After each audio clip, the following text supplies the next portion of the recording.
middle-aged men in Cleveland. The Bulldog, head Klopp, yours truly, Ken Dworsnik, who found out last week he needs to shrink his body or he's going to die. So there you go. You want to middle-aged men in Cleveland. We're ready to rock. Sure. I had a doctor's appointment, and basically I was told that I'm obese. You're obese? And certainly need to lessen the amount of alcohol I have and food intake. So there you go. There's another remedy to that. What's that? Just go the other way. Doctor. That is an option. I've had my doctor for a very long time, and actually, he's a good dude. But now I got to make some changes. So I've done stuff in the past week. I've already dropped 5 pounds, so that's good. My drinking now is water and black coffee. That is what I drink. That's it. Okay. That's it. Yep. So I got my flavored water right here. I like that. See, I can't do that stuff. Eowyn does the flavored water. Is it like a sparkling water or? Well, it's, what is this? This is Clear American. Well, thank God it's American. Flavored sparkling water beverage with other natural flavors. 0 sugar, 0 calorie, 0 caffeine, 0 sodium. How about 0 taste? Is there 0 taste? No, there's taste. Okay. Otherwise, I wouldn't be having it. The one thing that it's got in it that's bad is aspartame. Oh, okay. Yeah, the substitute sugar stuff. Okay. Yeah, but, fair enough. Well, you're trying to make some health things as well. So this is the fun stuff we have to go with. I talk to other friends our age, and I'll be honest with you, they're dealing with the same stuff. Yep. You got hereditary things against you sometimes, and you just got to make some lifestyle changes. So we'll see. Well, Ted, I imagine as myself, and I know there's a couple things we want to talk about at the top of the show, but August is done. So what does that mean, basically? We have school starting. Starting. Yep. And we got to get everything ready for the kids. I have one quick rant, and then we're going to certainly talk about a couple items you want to talk about. Have you done school shopping with your children? Have you done that? We don't do that. Well, my wife does that without them. You're talking about for pencils and pens? No, that and like clothes and stuff like that is kind of what I'm talking about. No, we don't do that with them. Fair enough. You do it on your own. Correct. Gotcha. Okay. So I don't do a lot of the school shopping for my kids. Their mom takes care of a lot of that stuff. I help with some school supplies at times or anything like that. But we always kind of have an agreement. Okay, why don't you buy such and such shoes? Okay, so I've decided I was going to buy Riley shoes. So Saturday, Eowyn and Maddie, Riley and I were going to go to a place that starts with a D that you buy sporting goods at. So we opt to go. Living in the fine Rocky River area, we go to Great Northern Mall. That should bring back some memories for you, too. Oh, yeah. Spent some time there back in your younger days. Yep. When you lived on this side of this part of Cleveland. So we go there, and I have a plan, okay? And my plan is we're going to buy shoes for him for school. These are not cross-country shoes. He runs cross-country. These are not anything special. These are shoes he's going to wear on a regular basis when he's at school. Okay. Obviously, my mother would be proud I had a gift card, so we're going to use that towards it. So I start walking around the store, and I basically tell Riley, I go, let's look at 4 or 5 different pairs of shoes. Certainly, price is going to be part of the mix, okay? Sure. But I'm thinking, okay. But, it's been a little while since I've actually been in a store and bought shoes. So we walk around, and he wants, we're looking at Adidas, we're looking at Nikes, we're looking at some others. I look at the first shoe that he kind of picks out. He's like, well, I like this, this, and this. So there's 4 different kinds. The first one he picked up, I almost fell over and passed out. Yeah. The shoe was $200. Yeah. I'm like, well, I don't think we're going to go with this. I go, I want to stay in a specific price range because as Kevin Hart, the comedian, talks about, I like to be in my financial lane. I'm going to be in anybody else's. I want to be in my own. So we finally found the shoe that he wants. And it was a nice shoe, some kind of Air Max or something like that he really liked. And that ended up being like $110. I'm like, okay, that I can handle. Dad, $200 for a shoe. This is not like a special running shoe. I can get that. I'm very familiar with that. Back in the days when I would run a lot, you want special shoes and all that. It costs a little bit more. $200 just for some kind of shoe to run around in and kind of bebop around in. Yeah, that's no, not up in here. Well, no, we didn't go that route. So he's very happy with what he has, and I've saved a few dollars in my wallet. So that is my rant. The cost of something pretty nice now, just like everything else, has gone up. But I cannot believe that the price of tennis shoes that I used to buy at Burlington Coat Factory with my mother when I would go, and I think we spent like $30 at the most, is now that type of shoe is now like $200. It's crazy. Now you know why Goodwill and places like that are popular. Yeah, that's true. So, well, True. We had an interesting situation. So my eldest son is a huge football fan, and loves Madden Football. Okay. So, as you probably know, the Madden game is supposed to come out here in a couple of days, and he's beyond excited. So I had him do some things where he earned Madden Football. Oh, okay. Nice. Only game I bought for him that's brand new because they're, again, so expensive. Right. I bought it for him. And he comes over and he says, do we have EA Play? I said, yeah, we have EA Play. EA Play doesn't always include Madden, and you have to wait a long time to get Madden. So I'm like, right. Right. Oh, well, this is on Monday. He says, well, we get early access to Madden 23. I'm like, oh, that's great. And he's like, yeah, I think it's 3 days early. And he's all excited. And I'm like, oh, that's great, buddy. So then he comes back and he says, oh, well, it's 3 days early. And so it's not going to be available until Tuesday, tomorrow. And I'm like, oh, okay. Well, okay. So you'll have it tomorrow. So he goes away and then he comes back and he says, Daddy, I need to go into the settings on the Xbox. Oh, okay. Go ahead. Go into the settings. He goes into the settings. This is on Monday, the 15th. Goes into the settings and he's in the time zone. And I'm like, what are you doing? He says, I need to set this time zone for New Zealand. And I'm like, why? Well, because it's Tuesday in New Zealand and then I can play the game. The kid's 11, Ken. So I help him find the time zone, and sure enough, there's Madden 23. You're kidding me. No. Unbelievable. I'll tell you, that's pretty smart. That's pretty smart. Yeah. So that's we got to keep an eye on that kid. That's classic. So that's what we got at our house. We got early Madden 23, and we're in New Zealand. Have you had the chance to play the game? Have you guys played? I have. How is it? What does the game itself look like? Is it pretty sweet?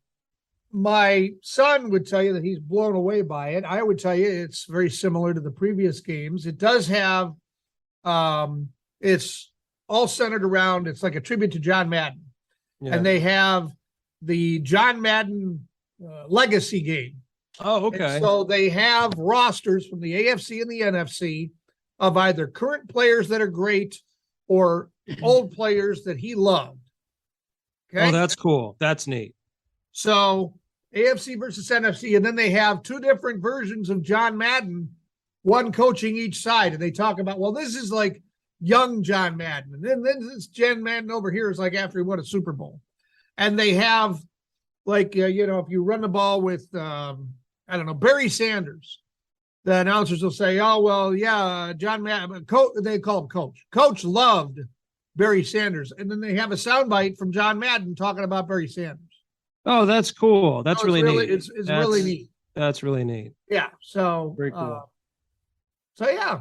But it's good. I haven't, he's starting to get into the franchise and all of that.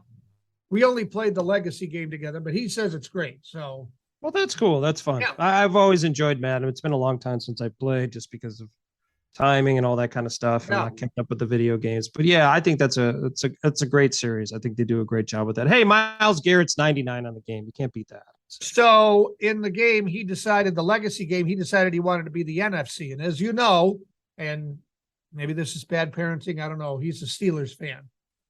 So Yeah, I he have the talked about that. AFC. I have the AFC, and the number 2 running back is Jerome Bettis. The So bus. I deliberately, down by the goal line, hand the ball to the bus. And as I hand the ball off, as the play is going, I'm saying, "The wheels on the bus go round and round." You're starting some nice taunting at an early age of children. That's great. So yeah, we're in New Zealand playing Madden Football. I love it. How does it feel? I mean, are you technically down under? Where I mean, I know that's Australia, but Yes, you know, I 6 hours ahead, I believe, aren't they? Right? think they're 12. Is it 12? Wow. Yeah. Okay. But yeah, so hey, whatever it takes, right? That's right. Yeah. Well, coming up on this week's show, Ken, I know you've had to cut back on what you eat, but we're gonna have plenty of talk about food. We're gonna get some info about some new restaurants in the Cleveland area with Destination Cleveland's Jen Brasdovich. We also have good news for anybody with a sweet tooth. I guess we'll cross you off that list, Ken. Yep. The Misspeak of the week comes from baseball, as does one of our stories in Klopps Clips. Our Cleveland sports expert, Dusty Sloan, is here to talk about a memorable Browns preseason game. And our Cleveland historian, John Grabowski, is here to discuss Burke Lakefront Airport and why it is where it is. That and more coming up. And now, a woman's perspective. What did God say after creating man? I can do much better. This has been a woman's perspective.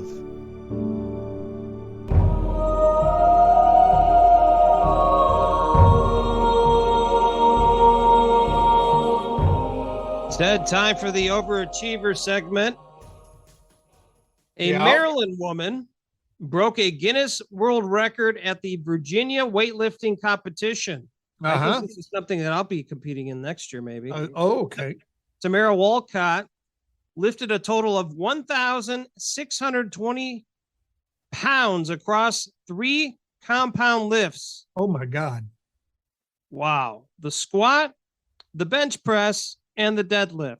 Oh, That's 500, more than 500 pounds per lift. That's crazy. She was competing in the 2002 World Raw Powerlifting Federation American Pro in Manassas when she broke the record for the heaviest lift for bench and squat and press in the competition for a female. Wow. So I have a basic idea on how this whole thing goes. So her biggest lift would be the deadlift. I imagine in the deadlift, she probably lifted, if she's lifting 1,600 pounds total, she probably deadlifted somewhere in the range of like 700 pounds, almost 800 pounds. Wow. Which is unbelievable. Yeah. I guess that's somebody you want to have on your side. You know, if you're in a fight, I guess you would want to have, Tamara Walcott on your side, not going against her. I don't think that's going to go well. I would agree. I don't like, yeah, it's a good idea. Well, congrats to Tamara lifting thousands of pounds, 1,600 to be exact. And that definitely is an overachiever.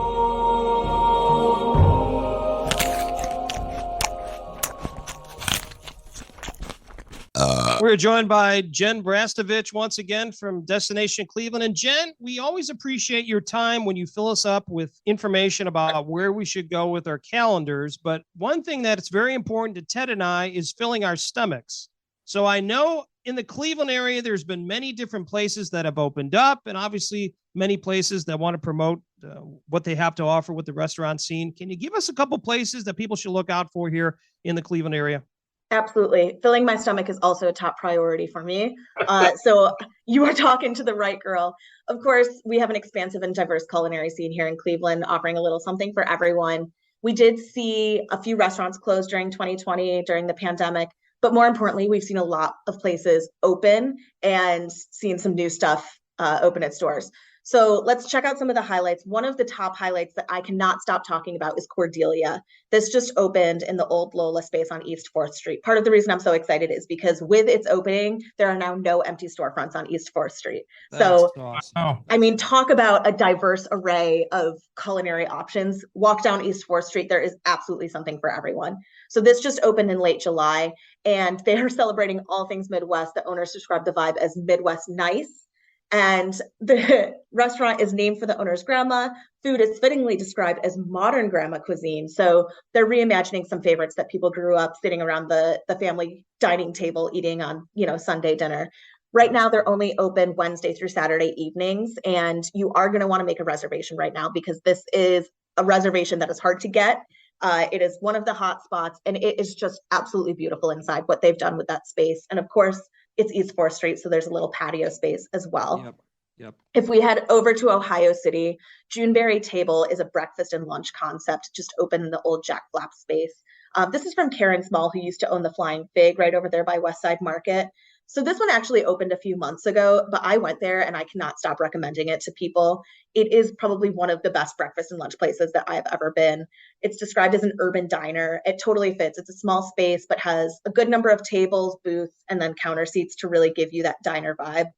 They have all day breakfast and lunch. I had the biscuits. They were absolutely incredible. The breakfast sandwich, I cannot tell you guys, one of the best breakfast sandwiches I've ever had. And I consider myself a breakfast sandwich aficionado.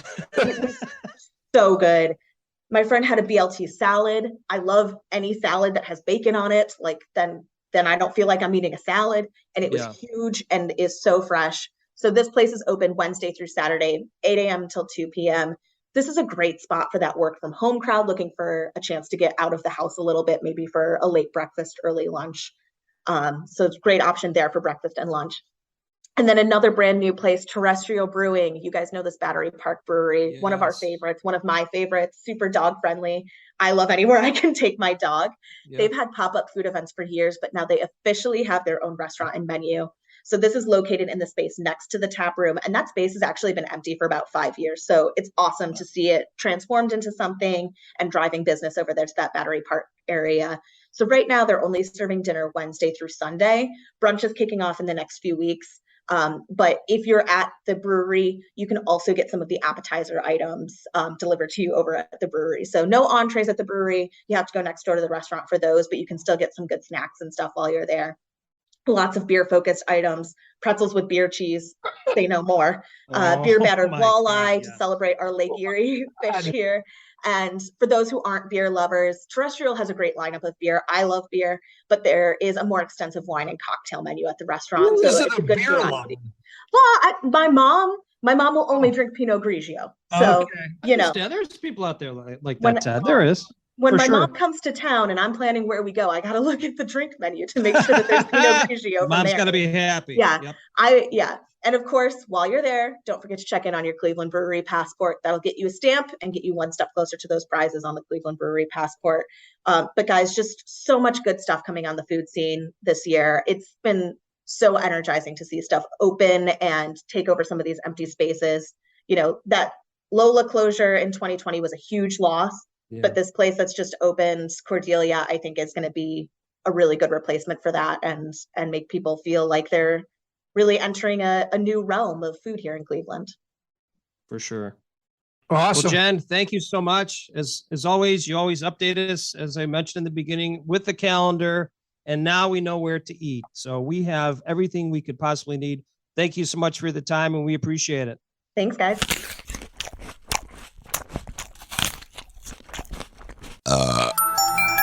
Ted, we have good news.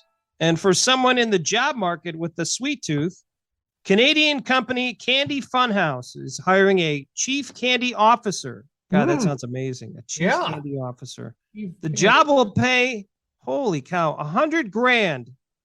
And basically you'll eat candy. Job duties include taste testing more than 3,500 products a month. Let's go over that again. Yeah. 3,500 products a month. Giving the CCO, which is the Chief Candy Officer, stamp of approval, leading the Funhouse candy strategy and running candy board meetings. No experience is required, and you will get a full dental plan. Well, I would hope so. 3,500 products a month. Wow.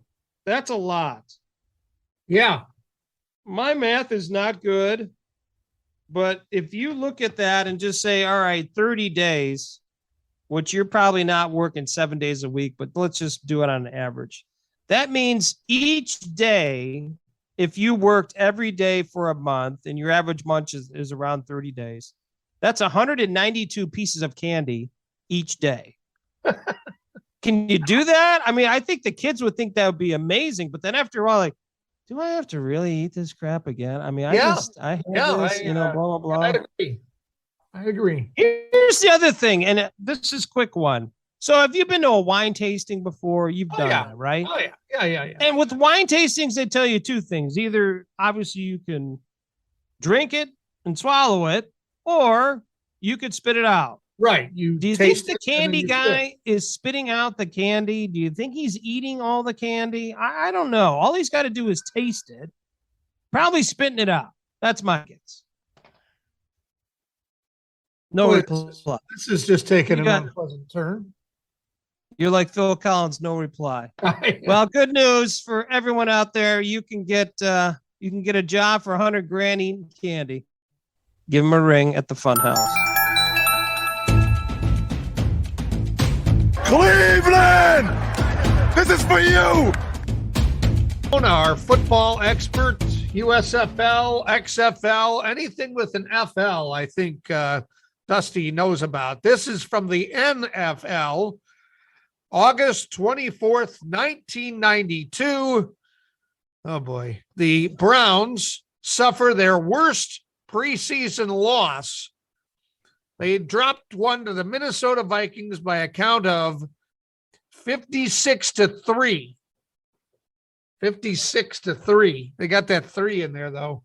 Yep. Dusty, I'm sure that the guys that were on the team at this point probably don't want to be mentioned in the same sentence with this game, but tell us who some of the culprits are here. Well, I'm glad you guys brought this up because this allowed me to go through the microfilm, as it were, and try to find the box score from this. It's very fascinating. The Vikings quarterback that day was one of my favorite quarterbacks of all time, Rich Gannon, who wasn't quite Rich Gannon back in 1992, but he was in this game. He was 12 of 14 for $191, 2 touchdowns and a rushing touchdown. So he did a lot of the damage. A lot of people don't remember that Roger Craig was a running back for the Vikings after his days with the 49ers. He was part of this scoring fest that they had. And the interesting thing is, you say 56-3. It was actually 56-0. Belichick decided to kick the field goal midway through the fourth quarter. That's right. I remember that. So, just so it wasn't a skunking. But yeah, the Vikings had the ball for almost 40 minutes of the 60 minutes. They almost had 500 yards of offense. Bernie threw an interception. The Browns turned the ball over 3 times on fumbles. So, and we were trying to employ a couple old running backs that were way past their prime at that point, and Joe Morris and James Brooks. Oh my gosh! And wow. that was the year we had Mark Bavaro at tight end. Oh my gosh! So, but that year the team was actually pretty decent, were they not? In '92, they had a pretty decent season. Well, despite that skunking. Well, the interesting thing about it was, the first year of Belichick was the year before this, was 9, or they were 7-9. So they obviously improved from the 1990 when Bud Carson got canned. But then 1992 rolls around, and they were hanging around 500. They're 4-3, 5-4, and they were 7-6. but then lost their last 3 games to Detroit, Houston, and Pittsburgh, and ended up with the same record as the year before. So they really weren't getting to that point where they thought they were going to be contenders until the next year in 93. And then obviously in 94, they made the playoffs again. Yeah. But this is still the year. This was not the change of Bernie Kosar, correct? This was not the year of that. That was what, 94? That was 93 when 93. When he had diminishing skills, yes. He had diminishing skills. Well, I think I probably speak for many Browns fans when I say that if we're going to have a coach with that record or that outcome for the Browns, it's fine that it's Bill Belichick. Yeah. Well, here's the funny part. If you look at that staff, and I think we've talked about this before, on that staff, you have 2 of the greatest football coaches, I don't care what anyone says, ever. You have Bill Belichick and Nick Saban coaching on the same squad. That's mind-boggling. Yeah. Well, and for anybody who likes the football life on NFL Network, if you watch that football life with the 95 Browns when they moved, what kind of coaching staff they had and what kind of front office they had, it just makes you even madder, because if that group would have stuck around and the team would have stuck around, we probably would have seen a Super Bowl fairly shortly after that. But of course, I won't mention his name, had to go and ruin it. He had no choice. Yeah, he had no choice. He had no choice. But I want to say thank you to all my friends in Cleveland. who he loved so much, he never went back because he thought he was going to be hurt. Yeah, right. Okay. Well, Dusty, this is a heck of a way to end this segment with a 56-3 loss to the Browns, or lost by the Browns, but history is what history is. So thank you for your time. Appreciate it, guys. Cleveland! This is for you!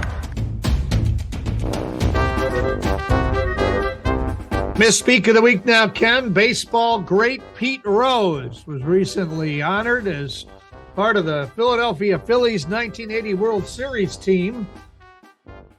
After being introduced with his teammates on the field to the crowd, Pete joined the television broadcast and recalled a conversation between Reds teammate Tony Perez and broadcaster Joe Nuxall. Joe said, "Tony, congratulations. What did you hit?" And Tony says, "Joe, I hit a high fastball." And Joe didn't know what to say. Joe said, "No shit." That's looped out to right field. You changed the subject real quick on that loop out to right field. I'm just describing the action. Pretty sure we don't have a 7-second delay, so. Oh, yeah. Yeah, you bet they didn't have a 7-second delay. That was not, when that aired, that was not edited. I cleaned that up for our purposes here. And here's the interesting part. That was not the first story that Pete told on the broadcast with a less than stellar subject matter. So he was, I don't know what he was thinking, but yeah, that's... Charlie Hustle has basically lost his filter. I think that's where we're at. So I think that's just an easy way to basically say Charlie Hustle, the old Pete Rose, doesn't care anymore. Well, just like many other Northeast Ohioans, Ted and I had the opportunity to be out and about the last couple weeks. I have a couple highlights for you. I always like to give you highlights, not the everyday stuff. First of all, I went to the Lakewood Arts Festival. Did you ever attend that when you were in the Westlake area? No. Oh boy, what a fine time that is. A lot of vendors. They take over Detroit Avenue for it seems like 25 blocks. And we had the opportunity to go to that. It was great. Great food. A lot of different, very creative artists. It's hard to believe that some of the stuff people come up with. Pretty amazing. Went to Char. We've talked about that in the past.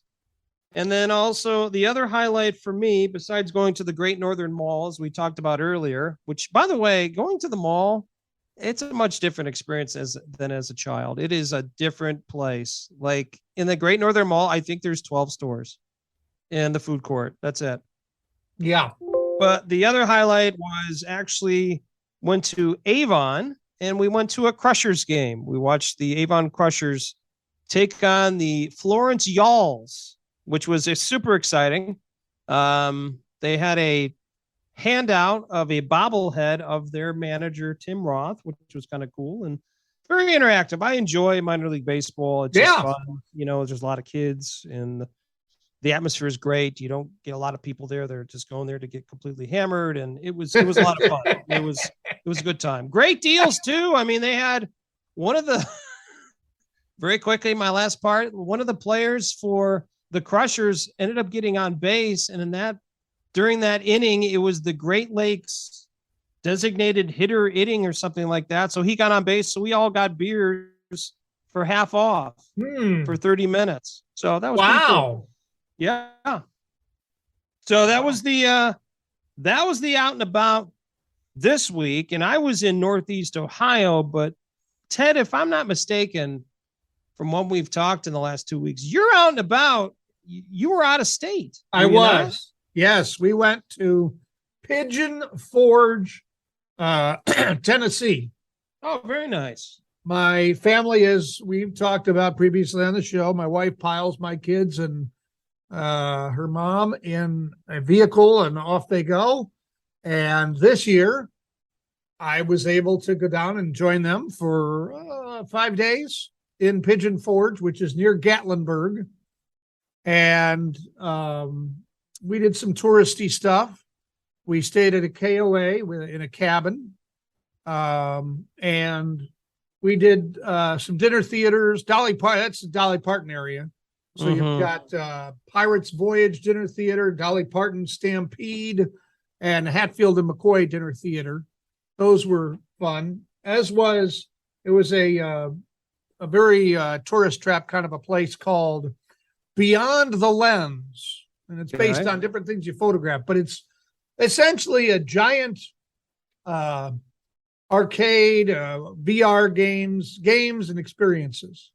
The nice thing is, unlike a lot of places up here in Northeast Ohio, when you go in, you pay one fee. It's like $35. You're good for the day, and you can do everything. Oh, that's nice. It's not, we get you in the door, and then, by the way, that really cool thing over there, that's another $8. Yeah. So we spent the day there. But the highlight of the trip, and I know you're going to chuckle at this because of where we were, the highlight of the trip was the Titanic Museum. They have it's a half size and half the ship replica of the Titanic. And you take a tour. You're assigned you're whoever, somebody on the Titanic, and then you follow their journey through the Titanic, and you see if they survived. You learn more about them, that kind of thing. I was a Jesuit priest, oddly enough. How about that? That's great. Who was responsible for taking all the pictures that were taken on board the Titanic. This guy got off in Queensland, and so he had taken the only pictures that were taken on board the Titanic. Wow. Yeah. And but it was an amazing experience. There was a gentleman at the end who had, he looked just like Captain Smith. Wow. And he was dressed like him. He had dove on the Titanic, and he had a little piece of it encased in a piece of plastic, and kids could go up and he'd let them hold it and take a picture. That's really cool. And he talked about his dive on the Titanic. They've had that exhibit for a long time, and that's a traveling exhibit. But I saw that actually one time in San Francisco. It is really cool, and it just never gets old. One. This is okay. One. But I know the one you're talking about. Yeah, this is permanent because the guy who owns the museum is from Pigeon Forge, which is why everybody's like, Pigeon Forge, Tennessee. Why is there a Titanic? Yeah. Oh, I didn't know that. Oh, that's cool. Yep. That's really neat. That's really neat. So, Yeah. So that was, I mean, and we did other stuff, but that was easily the highlight of the trip. So if you're at all interested in the Titanic and you're in that area, hands down, I figured we'd spend 2 or 3 hours. We were there for 6 hours. Oh my gosh. Wow. Yeah. Jeez, Hands that's down, cool. At least for me, the highlight of the trip. And that's my out and about. That's your out and about.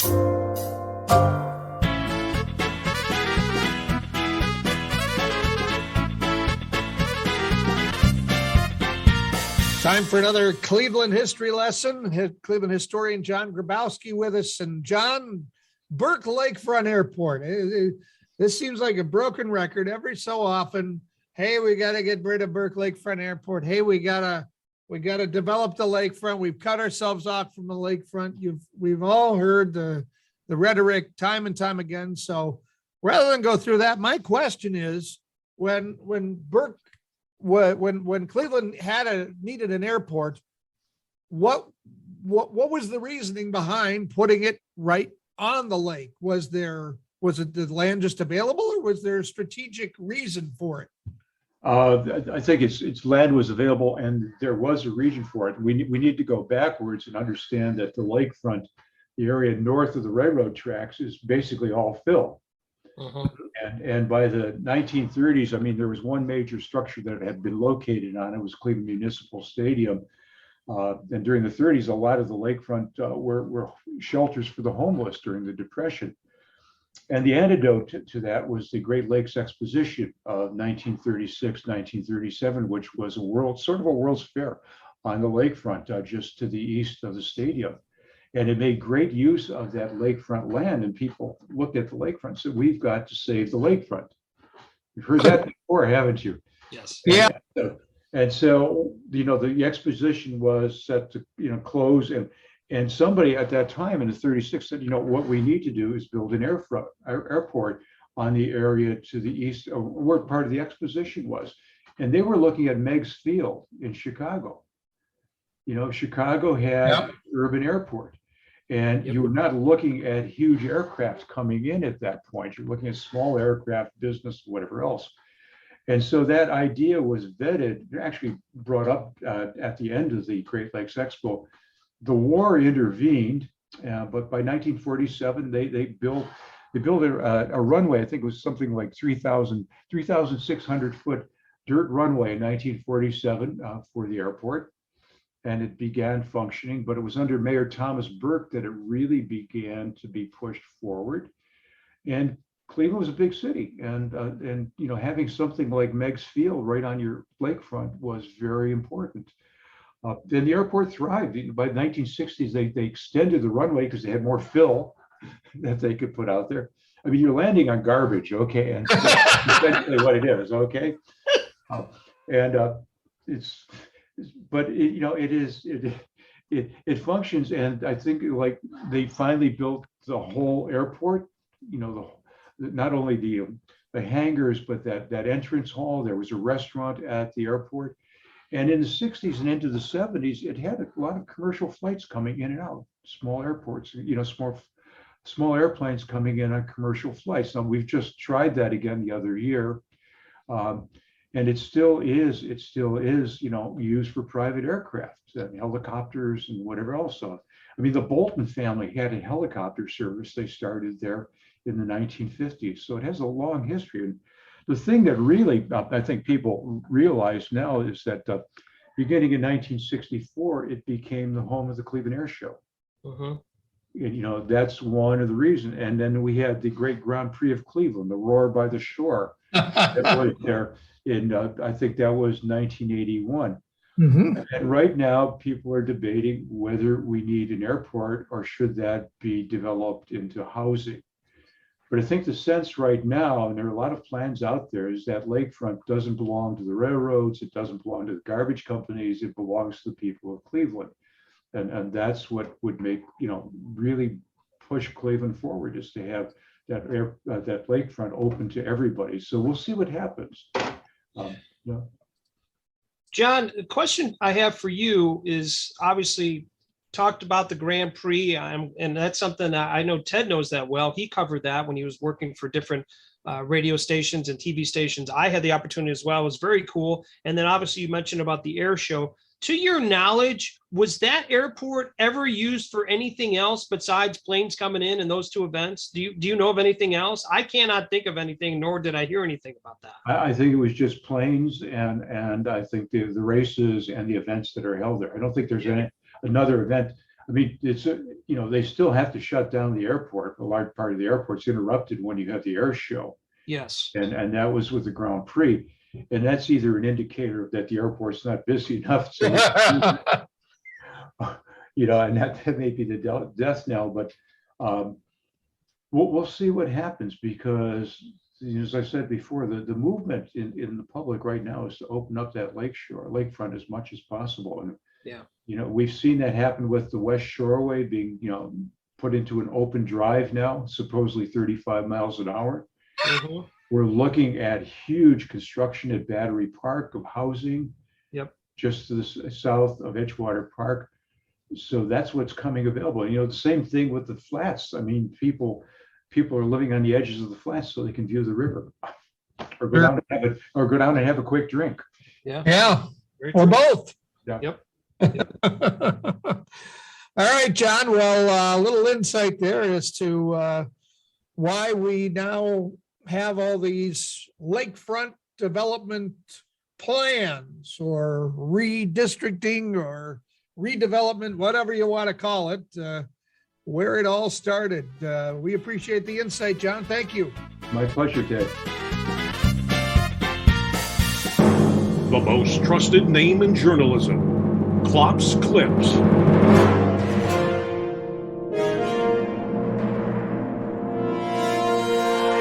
All right, Ken, here's the news you probably didn't hear about. Canadian politician Doug Ford held a news conference last week about possibly privatizing healthcare. I have for you now a portion of said news conference. Government per se, holy Christ. I just swallowed a bee. Holy Christ. I need that little bugger. I'm good. He's down here buzzing around right now. He has a lot of real estate. Now, if that was in the clip, okay, this is going to be replayed over and over again. Holy Christ, he's wedged to my throat. Sorry, guys. Little bugger got away in there. Okay.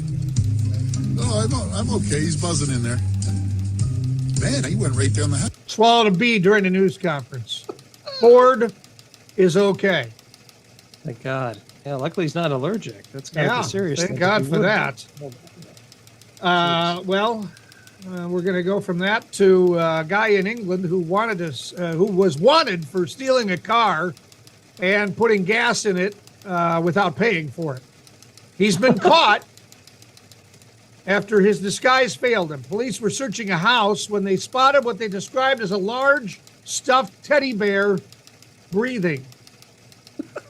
18-year-old Joshua Dobson tried to hide in the stuffed teddy bear. The outfit, however, was, as you can imagine, unbearable. Dobson was arrested, given 9 months in a young offenders institution. Oh, boy. This is not a good run for him. Do not hide in a stuffed teddy bear. Yeah, not going to work. Camp counselor in Westchester, New York, found a unique piece of memorabilia that he is now auctioning off. Ali Tarantino has been working at the Elmwood Day Camp for more than 30 years and recently discovered a baseball card of an 8 or 9-year-old boy that the boy printed, signed, and gave to him. The boy on the card is Mark Zuckerberg. Oh, jeez. Comic Connect is handling the auction of the card. No word on how much the item is expected to go for. That'll be big money. Yeah. Big money. Autographed Mark Zuckerberg baseball card. A suspected church burglar in Washington State got caught, and that wasn't the worst part. Cops responded to a call a little after 3 a.m. for a burglary in progress. Guy seen in the church with a mask on and looking at audio equipment. Police arrived as the suspect climbed out a window. They ordered him onto the ground. As he followed their commands, a skunk came around the corner and sprayed him. 28-year-old Grant Simonson is charged with second-degree burglary. That's karma, is what Yep. that is. Karma. A South Korean town is getting some negative feedback for an ad promoting garlic. Hongseong County is known for its local garlic. Here now is a portion of that 30-second spot. 왔어. 단단하네. 안이 참 굵고. 가까이서 보니까 더 잘생겼네. Oh boy. 하고 싶은 거 다 해.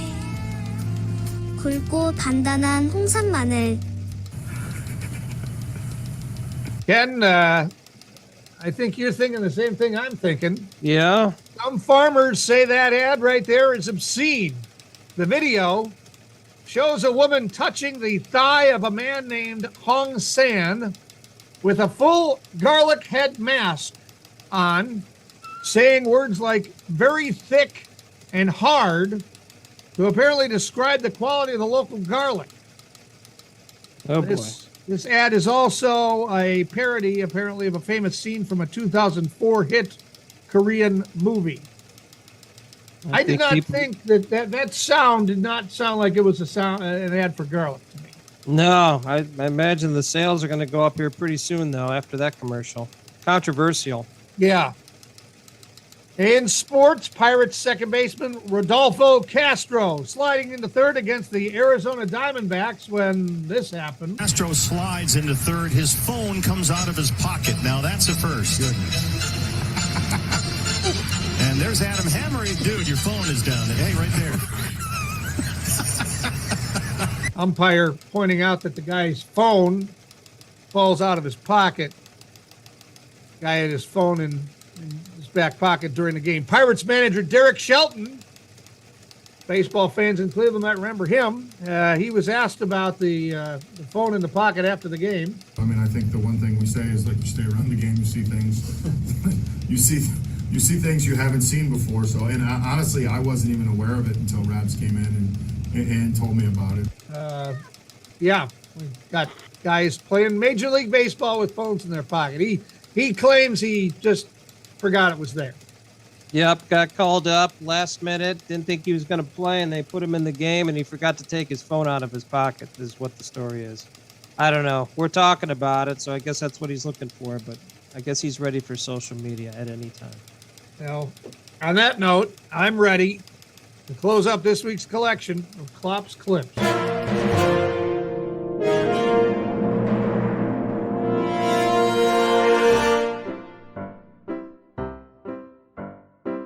Oh no, not a dad joke. Ted, why should you never date a tennis player? I don't know. Love means nothing to them. That joke was horrible. Wrapping episode 95 into a nice, neat bow, Ken. 95. Who's that? Well, current player, Myles Garrett. Yep. But also, Jameer Miller. Remember him? Yes. And Cameron Wembley. Oh. Okay. Yep. There you go. That's well, I'm glad Myles Garrett has that number now. I liked Jameer Miller, but I did too. He only stayed 2 years with us, though. Yeah. Cameron Wembley, a lot of hype and a lot of fizzle. Yeah, unfortunately. A lot of sizzle without much steak. Ken, before we go, you mentioned it at the top of the show. As school starts, sports start again, and I think we need to create a business like under the umbrella of Uber. We should have Dad Uber, because that's what we are. So Duber is what you're saying? Yes, the Dad Duber, Uber. Dad Uber, Duber. What? Where are you Ubering on typical evenings? What activities do you have? Well, when I pick the children up from school, which is once or twice a week, I will have the following. We'll have cross-country practice, which is actually right after school because that's how the high schools work. And then we have practice for Maddie. But then Riley does have activities sometimes in the evenings as well with other, they'll have barbecues with cross-country and all these other things. And the last week, I had to go to like 7 or 8 different events. Now, a lot of it is because of the beginning of school starting and all that, but we'll have soccer, dance, and then cross country. Mm-hmm. So basically those 3. How about yourself? You got a few more? Oh yeah, we have. Oh yeah, we have hockey. 3 kids playing hockey on either 3 or 4 teams. One kid might be a skater on one team and a goalie on another. We're still waiting on that. So my kids like to hockey all the time. Yep. But before we get to hockey, we have 1 kid in tackle football and 2 kids in flag football. Now, flag football and tackle football, as you know, start here at the end of August. Yeah. So does hockey practice. So this is going to be very interesting to see how this all shakes out. Oh my. Yeah. Now, add to that before we knew that this was all going to be happening at the end of August, beginning of September, we signed up for 6 weeks, once a week of golf.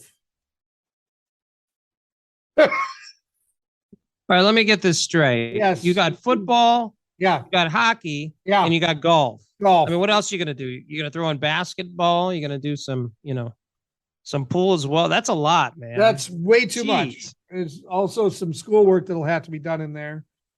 That's it for till springtime, and then we'll probably do lacrosse and or baseball.